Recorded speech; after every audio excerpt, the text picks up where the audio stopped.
Welcome to a session, a conversation on Nagorno-Karabakh. My name is Celeste Wallander. I am privileged to serve as moderator for this panel. And thank you for the assistance from the audience in my duties. I am going to start by inviting our esteemed guests to offer some initial thoughts on the challenges and opportunities each sees in the challenge of resolving the dispute over Nagorno-Karabakh. And then we will have time for some questions and some further discussion. Our guests today are President Ilham Aliyev of Azerbaijan and Prime Minister Nikol Paşinyan of Armenia.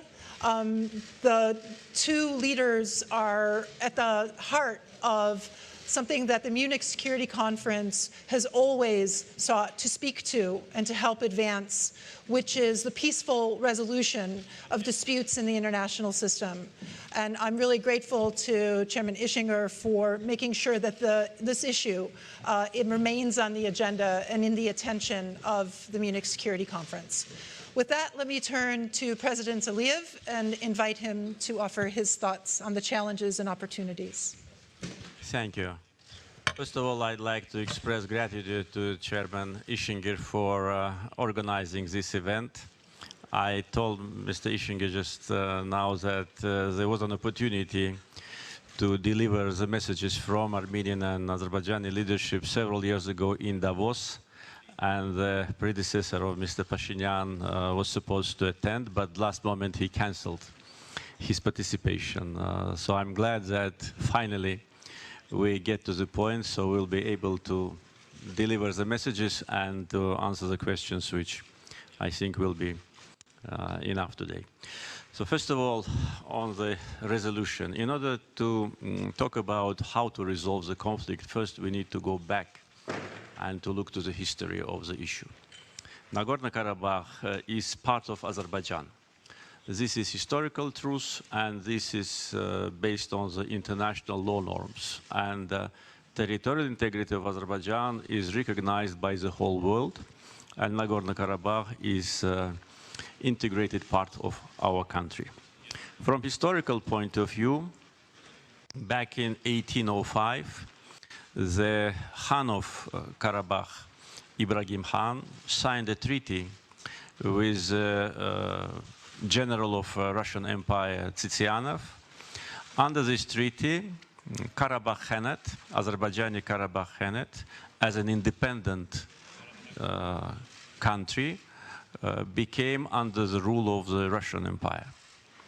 In that treaty was called Kürekçay Treaty. The text of this treaty is in internet. Nothing is said about Armenian population of Karabakh. Other treaties were signed in 1813 and 1828, Gülistan and Turkmenchai. Under these treaties, the rest part of Azerbaijan became part of Russian Empire, and also Dagestan, Georgia, and Armenia also. So this is a historical part of the issue. Then, during the period when Russian Empire collapsed and Georgian and Azerbaijani Democratic Republic were established, one of the first decrees of Azerbaijani Democratic Republic in 1918 was to transfer Yerevan from Azerbaijan to Armenia and to announce it a capital of Armenia. This is also a historical fact. If you give something to someone, that means that this something belonged to you. In 1921, the Caucasus Bureau of the Bolshevik Party made a decision to retain Nagorno-Karabakh within Azerbaijan, to retain and not to transfer, as some Armenian historians want to present. This is also a historical fact. And the other historical fact is that in 1923, the Azerbaijani Soviet Social Republic issued a decree on creation of Nagorno-Karabakh Autonomous District, inside Azerbaijan. So this is the history. And then in the end of 80s, Armenia launched an aggression against Azerbaijan. 300,000 Azerbaijanis were deported from the territory of Armenia. And then in the beginning of 90s, Armenia launched aggression already against Azerbaijan Republic. And as a result of that aggression, almost 20% of our territories are under occupation. And 1 million of Azerbaijanis became refugees and IDPs. Our people were subject of ethnic cleansing. And in 1992, previous Armenian regime committed a war crime, genocide of Khojaly. As a result, 613 innocent civilians, among them 106 women and 63 children, were brutally killed. More than 10 countries recognize genocide of Khojaly. Coming to the international law issue, once again, Nagorno-Karabakh is part of Azerbaijan. United Nations Security Council adopted 4 resolutions demanding withdrawal of Armenian troops from the occupied territories. These resolutions are not resolved. Therefore, any solution which will be achieved as a result of peaceful negotiation must provide preservation of internationally recognized territorial integrity of Azerbaijan. I will now conclude in order not to use more time than it was planned. Thank you. Thank you, Mr. President. Thank you for that overview. Mr. Prime Minister, I think we are ready to hear your views on this issue. Okay, thank you. You know, I would ask President Aliyev not to go so far into history, because when Armenian King Tigran the Great was negotiating with Pompey, a Roman military leader, there wasn't any country in the South Caucasus, in all around the world, named Azerbaijan. And so I don't think it is right way to go so far, because I could go even further and start from, for example, 400 years before Christ. But I wouldn't do that, because I don't think it is right way to go. As far as Nagorno-Karabakh is concerned as like a country, you know, I should say that I'm not agree with President Aliyev, because Caucasian Bureau decided to Karabakh to be a part of Azerbaijan, Armenia, I'm sorry. And after that decision, and this was totally lawful decision, and after that, according to the personal initiative of Joseph Stalin, this decision was changed in the Moscow, and it was like a plot between Stalin, Lenin, and Ataturk. And Karabakh never been a part of independent state of Azerbaijan. And Karabakh was put into Azerbaijan only in the process of forming Soviet Union. And when we are speaking on the territorial integrity, we should decide about which country territorial integrity we are speaking. My question is, if Azerbaijan respected territorial integrity of Soviet Union, becoming independent country, as Azerbaijan left Soviet Union, in the same way, Nagorno-Karabakh left Soviet Union. You can say that I'm now speaking on a country which doesn't exist, meaning Soviet Union. But the Soviet Republic, which contains Nagorno-Karabakh, also doesn't exist. There is no Soviet Republic, Soviet Socialist Republic of Azerbaijan. And that is true.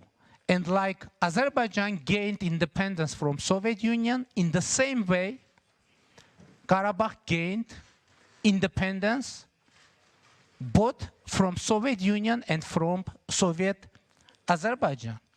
As far as Khojaly is concerned, in the mid-90s, former president of Azerbaijan, Ayaz Mutalibov, gave an interview to the Russian paper Argumenti I Fakti, saying that the provocation in Khojaly was organized by Azerbaijani opposition to tackle him from the power.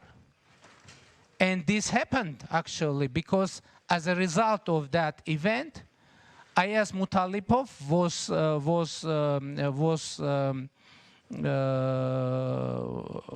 tackled from the post of president of Azerbaijan. About the UN Security Council documents. If we will, what was the general meaning of those documents? The general meaning of those documents was unconditionally and immediately ceasefire to stop any violence and stop military actions.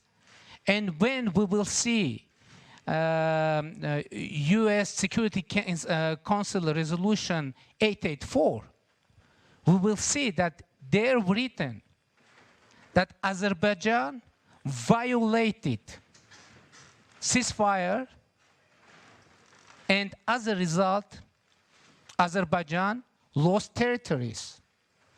And first of all, it's Azerbaijan that didn't keep the conditions of the Security Council document. And it is very important to state. But you know, I don't think it is good way for Armenian and Azerbaijani leaders every time repeat the same thing. Unfortunately, within last 25, even 30 years, we are repeating every time the same things. And I'm afraid international community maybe somehow is tired hearing the same thing. And I think that we need to bring some new ideas. And I would like to say that when I became Prime Minister of Armenia through the non-violent Velvet People's Revolution, I understood that it isn't possible to solve 30 years lasting conflict with one or two steps. And I thought that for solving this problem, we need to have revolutions. And I started the process of micro-revolutions, and in the next opportunity when the floor would come to me, I will present you the role of micro-revolutions in Nagorno-Karabakh negotiation process that I initiated. Thank you. Thank you, Mr. Prime Minister. Before That is a welcome topic of conversation. I thought as a logical follow-up to the historical background that each of you has offered to the group, and as a political scientist, I always want to get on to the solution. I feel like historians help us understand, but they don't help us always understand how to move forward. Sorry for any historians in the room.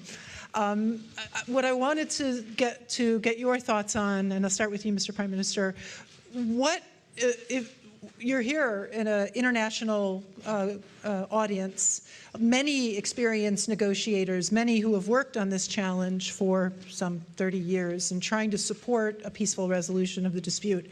What is the one thing you would want to see from the international community to help you advance what you think is an equitable, peaceful solution to the challenge of Nagorno-Karabakh? And maybe about 2-minute answer. Yes, I'll turn to the there President. is a very concrete thing that international community could do. It make it clear that there is no any military solution for Nagorno-Karabakh conflict. There is no any military solution, and international community should make it strongly and very clear. If someone thinks otherwise, saying that there is military solution for Nagorno-Karabakh conflict, I guess that people of Nagorno-Karabakh conflict would answer, in that case, we can say that this conflict already solved. So, but I think we need to sustainable peace, and Armenia, and I'm not represent Nagorno-Karabakh in negotiation process, but I know that Armenia and Nagorno-Karabakh are ready to put real efforts to create in our region sustainable peace. And as a Prime Minister of Armenia, I perceive this situation not only my responsibility for security of my country, but I understand my responsibility for regional security and for global security. And I invite President Aliyev to perceive this situation as our mutual task to create sustainable peace and stability, and perceive this situation not only an issue of our national agenda, but also an agenda of global and regional security, and our duty and our responsibility to bring our effort, our input to the global security. And I would assure you that Armenia and Nagorno-Karabakh are ready for that. Thank you, Mr. Prime Minister.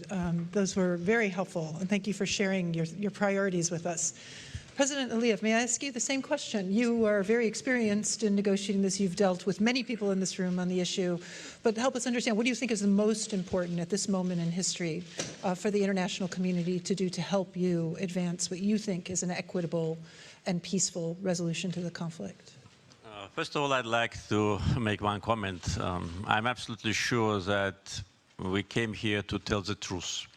And what I said in my introductory remarks is 100% truth, which can be easily checked right now. Just enter the internet, find those documents which I referred to, and you will understand who is telling truth and who is not. Second comment, I'd like also to clarify situation which in Armenia, unfortunately, became a kind of a attempt to find an excuse of what they've done in Khojaly. President Ayaz Mutalibov, he is in good health and he lives in Baku. Maybe Armenian side doesn't know it. Recently and many times said that he never said that Khojaly genocide was organized by Azerbaijanis. This is, as it is said today, it's a fake news which was invented by some of Armenian journalists in Russia, and that was put in Russian press, but he never said that. And this is absolutely true. What committed the genocide in Khojaly, their names are well known. They have been local Armenians, Armenians from Armenia, and Armenians from diaspora. And the names of these people are well known, and many books and international articles were published about that. Therefore, to say that Azerbaijanis themselves brutally killed 63 children, 100 women, and 1,000 people are still missing is a peak of cynism. With respect to what international community should do, I think the most important is that international community, and when we talk about international community, we talk primarily about OSCE Minsk Group co-chairs efforts. They should at last very clearly explain to Armenian side that Nagorno-Karabakh is not Armenia, that Nagorno-Karabakh is not independent country. No one recognizes this illegal entity.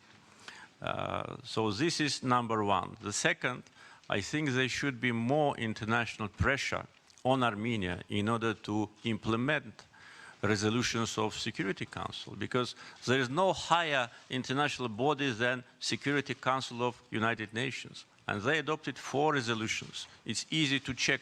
The numbers of these resolutions are known to specialists. What it says Armenian troops should immediately and unconditionally withdraw from the occupied territories. Not only Nagorno-Karabakh is occupied, but 7 districts surrounding it. Armenia wants to hide it.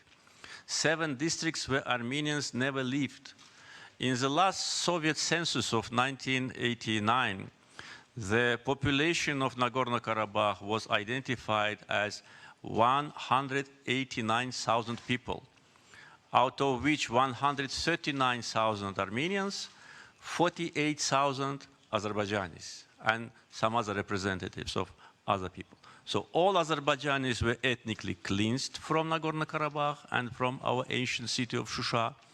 Then all Azerbaijanis were ethnically cleansed from 7 districts.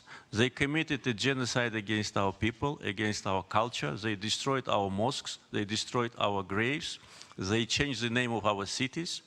They now publish the map of Nagorno-Karabakh, which consists of all the occupied territories. And then they say that we should agree with these realities. Therefore, international community should explain first that Nagorno-Karabakh is Azerbaijan, and second, put a serious pressure on aggressor to stop. Prime Minister, just one minute. Okay. Prime Minister just said about peace. Okay, I agree. But how it correlates with what happened today on the line of contact when Azerbaijani soldier was killed by Armenian sniper? So I think the elements of the challenge are clear to everyone. There is a complicated history, territory that has been part of different political entities over time, the human tragedy of refugees and those killed on both sides, a ceasefire that is not held for a period of time enough to create trust and a basis for moving forward on a political negotiation. So I'd welcome some questions on some of these issues. May I make several? How about, so I want to move to the questions, and I'm guessing that the questions will provide the opportunity for following up on several of those issues, if I may, because I do want to, I have my boss sitting right here, and I don't want to break the rules. We got to get to the questions. Thank you, sir. Yes, the first question with help. I have a microphone in the audience, I believe. Yes? And after I created the space for a question, now you're all going to fail me. Is this right? Because then I'll just turn back to Mr. Prime Minister. Please, you can follow up. Okay. Okay, I will come to that question. Yeah, we'll come to that question. Go ahead, sir. Go ahead. I would like to make several comments. First of all, on resolution of UN Security Council, there is no word Armenian troops. There is written local Armenian forces. That means that people of Nagorno-Karabakh formed forces for self-defense, and there is no written Armenian troops. About victims, yes, it is tragedy. It is conflict. and thousands of people died as a result of that conflict. And both Armenian and Azerbaijanis. And this is fact. But personally, I read in the newspaper, Argumenti I Fakti, the interview of former president of Azerbaijan. And I think we can find it easily in the internet. On historical facts, there is a book, Nagorno-Karabakh, Legal Aspect, and what I said, you can find it there, and you can find it in the historical books. Names of city and about the ethnic cleanses. In Nagorno-Karabakh was the region of Shaumian. Living, It was not in Nagorno-Karabakh. living I'm going to give you a chance to with Armenian. Okay. There is a Shaumian. Let's. My opinion is Nagorno-Karabakh. Okay, but there is a region. I'm going to give you a chance. Sir, I'm going to give There is a region, Shaumian, Professor. and in 1988, there lived 100% population of Armenians, and now there is no one Armenian, and the name of Shaumian is changed into the Azerbaijani name. It is a difficult word to me, and President Aliyev said that today Azerbaijani soldier was killed, and I can say that today in the border of Kazakh, Armenia, and Azerbaijan, Armenian soldier was injured by the Azerbaijani snipers. And this is our mutual task. What to do? Stop this process. Thank you. That's a good place to turn over. I am going to give you, Mr. President, the opportunity to answer the specific points you disagree with, and then we do have a questioner, so I don't want to miss that opportunity. Please. Just comments, because once again, I came here to tell the truth. And once again, I don't know what was written in Argumenti Fakti. Argumenti Fakti is a newspaper, it's an independent newspaper where many Armenians work. And we in Azerbaijan know the number of Armenians who run the leading Russian press, so they can write whatever they want.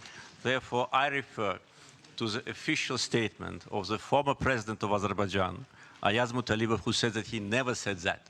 So now look, the former president, his word, and the word of one pro-Armenian or Armenian journalist, which has more value. This is first thing.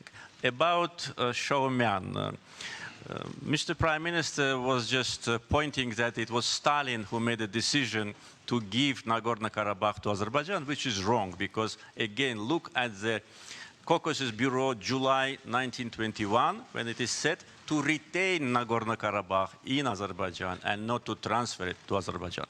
But if he doesn't like Stalin so much, it's strange why he likes so much Shaumian, because Shaumian was one of the Bolsheviks. He was a person who killed innocent Azerbaijanis.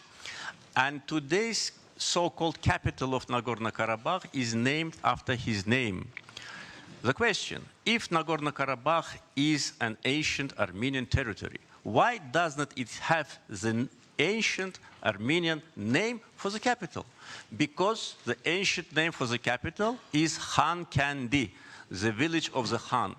And the Stepanakert, because Shaumian's name was Stepan, Kert means city. That's right, in Armenia. Stepanakert was named in the name of that Bolshevik. So that once again proves that there was no Armenian historical legacy on those territories. And coming back to from where I began, this historical issue is important for understanding how the conflict should be resolved. Thank you, sir. I hope everyone's taking notes, because we're getting a history lesson here with multiple dimensions. We do have a question, please. And if you would identify yourself as you answer, so we know with whom we're speaking. Thank you very much. My name is Florian Kriener. I am a research fellow with the Max Planck Institute for International Law. And President Aliyev already mentioned the role of international law. My question would be, To both, would you submit this dispute to the International Court of Justice via special agreement? Mr. President, may I ask you to address the question first? You know, Azerbaijan is committed to the negotiation process. Therefore, we did not lose hopes that by negotiations we will be able to restore our territorial integrity. Therefore, when still we have these hopes, probably that will not be the best choice. But if, as a result of the new approach from Armenian side, the negotiations will be completely disrupted, then, of course, this option can be considered. Thank you, Mr. President. Mr. Prime Minister? We also devoted to the negotiation process, peace process, as I said, and I think that negotiation should take place in the format of OSCE Minsk Group co-chairmanship, and we are working very intensively, and as I said, we are ready to put real efforts to make real difference and to reach to the solution of conflict. But nobody asked me about many revolutions that I've met in negotiation process. I hope I will have opportunity. I am asking you to please explain. Next time. I'm asking him About to revolutions, Mini No, that's revolutions. not what I mini want to revolutions. hear. I'm asking you to explain your mini. My conceptual perception is that, as I said already, it isn't possible just solve this long-lasting conflict with 1-2 step. We need, why I'm saying micro-revolution, because I think that we need to have micro-revolution conditionally to transform it into mini-revolution, and after that to have real breakthrough in negotiation process. What was the micro-revolution? In the September of 2018, I announced that any solution of Nagorno-Karabakh conflict should be acceptable for people of Armenia, for people of Karabakh, and for people of Azerbaijan. And why this is micro-revolution? Because I'm first Armenian leader saying that any solution should be acceptable for Azerbaijani people as well. And but now, after more than 1 year after that revolution, I'm not only leader of Armenia, but I'm only leader Azerbaijan and Armenia, that saying that any solution should be acceptable for all sides. It is very important micro-revolution. Another revolution, in my my press conference, I called to users of social media, Azerbaijani and Armenian users of social media, not to use social media to offend each other, to threaten each other, and to insult each other, but use social media, new technologies for trying to understand each other better. And it is another way, and I think that we should, and I tried to address directly to the Azerbaijani people, and if President Aliyev don't mind, and I don't mind that President Aliyev would speak with Armenian people. But we have very strange fact. President Aliyev is refusing to speak to representatives of Nagorno-Karabakh, and it is very strange fact. How it is possible to solve Nagorno-Karabakh conflict without speaking with the representatives of Nagorno-Karabakh? By the way, Nagorno-Karabakh was recognized as a party of conflict and party of negotiation by the OSCE, and this happened twice, in 24 March of 1992 and in 1994 in Budapest OSCE summit. Thank you. So let me ask President Aliyev, what do you think of the 3 proposed micro-revolutions to seek the views of Azerbaijani citizens who've suffered from the war, Armenian citizens and the residents of Nagorno-Karabakh, and I assume also the occupied territories you would want to, or including refugees from those occupied territories you would want to include. And the idea of social media not being, we've heard a lot about this today, exacerbating force for hostility among the peoples, and the idea of being able to welcome speaking to one another's citizens honestly. You know, during my experience of negotiation with Armenian leaders, I had this opportunity with two predecessors of Mr. Pashinyan. Always in the very decisive moment of negotiations, they found some excuse in order not to continue. Otherwise, to put it, all of them wanted to keep status quo unchanged, but all of them tried to do it differently. Now, when Prime Minister Pashinyan talks about his proposal that the resolution must be accepted to the people of Azerbaijan, I answered to that. And I said, what is acceptable to the people of Azerbaijan? People of Azerbaijan, those who suffer from Armenian aggression, want to go back to their homes. It is their fundamental right. They're deprived from this right for almost 30 years because Armenian leadership, it is not Nagorno-Karabakh. And when Prime Minister talks about so-called self-defense forces of Nagorno-Karabakh, again he's telling things which is not true. Because he knows very well, and I know, that more than 80% of so-called Nagorno-Karabakh army are citizens of Armenia. And this is true, maybe even more than 80%. Therefore, there is no Nagorno-Karabakh army. There is no Nagorno-Karabakh republic.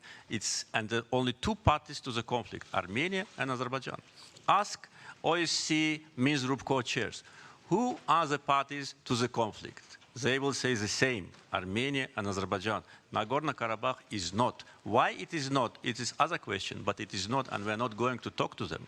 We are talking to aggressor. We are ready to talk to Nagorno-Karabakh in case Armenia stops funding this illegal entity, Armenia pulls back all their military troops from Nagorno-Karabakh, and completely withdraws from our territory. And then we will have, you know, arguments to talk to these people. But until they are there, no way. And they want to keep status quo unchanged. They think that they can keep these territories under occupation forever. And I'm sure that that will not be the case, and our territorial integrity must be restored. We had, coming to the second part, we had exchange of journalists recently. And I think that was an experience which we need to evaluate.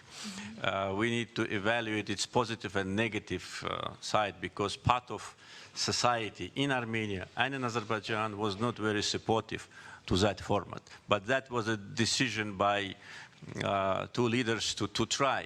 We want to try every opportunity to find a peaceful settlement, to persuade Armenian people that they cannot live like that forever. They need to find solution with us and live in the future in peace as neighbors. Well, I appreciate you reporting that constructive step, or that attempt at a constructive attempt, because that's the spirit we want to support. We have time for maybe one more question and some closing remarks. Is there another question from the floor? Yes.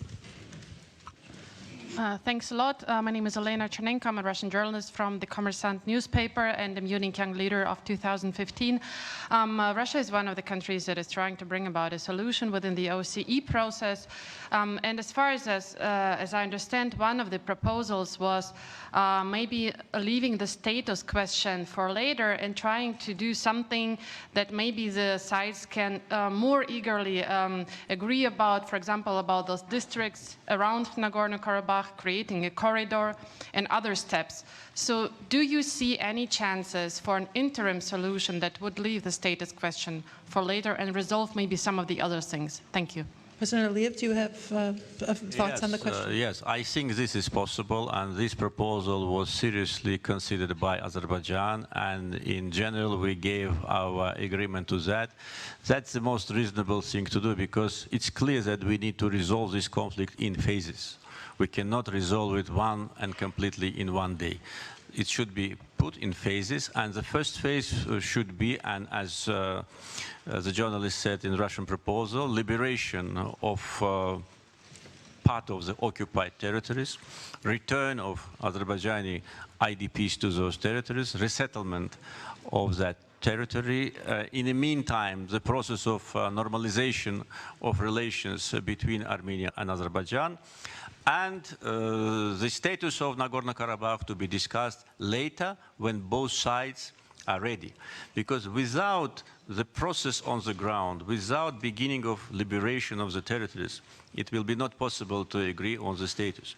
Our position is that status must not interfere with territorial integrity of Azerbaijan. At the same time, we always were saying that Azerbaijan is a multi-confessional and multinational country.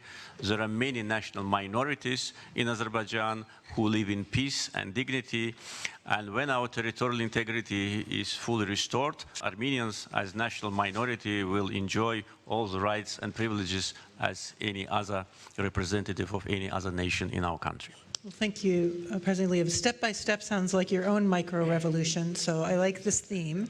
And by the way, we have one mutual mini revolution. I hope I will have opportunity to tell about that. Please, you have the floor. Yeah. And when we first met in Dushanbe, in capital of Tajikistan, after that we with President Əliev made a little mini revolution, because after that meeting, the tension after that meeting in general reduced unprecedentedly, and we've been able to create direct line for contact and information, and I should accept that in that case President Əliev is co-author with me. As far as territorial, President Əliev is saying territories, and from point of view and in perception of Azerbaijan, these are territories, but from point of view of Karabakh, this is security, because we need to understand why current status quo emerged. Because when Nagorno-Karabakh tried to use its right for self-determination, military actions started against Armenians of Nagorno-Karabakh. And Armenians of Nagorno-Karabakh were forced to organize self-defense. President Əliev was speaking on Shushi, and the capital of Nagorno-Karabakh, Stepanakert, within years was bombed from Shushi, and peaceful citizens, they are living in underground for many long time. And this is the truth. It isn't, it isn't possible to give up security for anyone, and for Karabakh as well. President Əliev mentioned military forces of Azerbaijan. My son is passing its military service in Nagorno-Karabakh, but he went there as a voluntarily to defend his compatriots, because he knows history, what happened from 1998. And I already said about the Shaumian region with 100% of Armenian population, but now there live no one Armenian. And we know the case of Nakhichevan with huge Armenian population, and it is an autonomous republic in the Azerbaijan, and now there is no one Armenian. And one more sentence. President Əliev is saying that Nagorno-Karabakh isn't a part of negotiation and the conflict, but Azerbaijan twice signed agreement with Nagorno-Karabakh. First, it was in 1994, and it was ceasefire agreement between Armenia, Nagorno-Karabakh, and Azerbaijan, and ministers of defense signed that. And after 3 months, in July of 1994, they confirmed that the ceasefire would be kept until the political resolution of that conflict. So we are at the end of our session. I think that I would like to express my gratitude to President Aliyev and to Prime Minister Pashinyan for their extraordinary knowledge, their extraordinary passion. I think it is clear that both of these leaders care very deeply about resolving the conflict, but care very deeply about how the conflict will be resolved. And we cannot expect less. I also think, in addition to the fact that we heard the full scope of the challenge and the dynamics of the challenge and the elements of the challenge, we also, and I'm grateful to both of you, heard elements of what the opportunities could also be for a way forward in improving the lives of those affected by the conflict, and maybe through micro steps or micro revolutions, beginning a constructive process of finding a peaceful resolution. So we are extraordinarily lucky at this historic opportunity here at the Munich Security Conference. And let us thank, please, President Aliyev and Prime Minister Pashinyan for sharing their thoughts with us. Please. With your permission, just one remark, because that topic, just one constructive, yeah, on self-determination only. I will not talk about the fact that in Yerevan 70% of population were Azerbaijanis in the beginning of 19th century. I will not talk about that. That's what I said. Okay. On self-determination. That's what they always talk about. Armenian people self-determinated themselves. They have an Armenian state. My advice is to find other place on earth to self-determinate them for the second time, not in Azerbaijan. I have to It wasn't, 30 seconds. Mr. President, it wasn't so constructive, but I would say in times of the Great, in our region, there were only 2 nations, Armenian and Georgians. There were no one, and not only in the times of the Tigran the Great, but in times of Bagratunis, in times of Arshakunis. You could find it in any historic book, At least they're both laughing. But They're both laughing, right? They're both laughing. But I'm very glad for this discussion, and I would like one more time confirm that Armenia and Nagorno-Karabakh are ready to put real effort to solving this conflict. Thank you. Thank you. Thank you, everyone.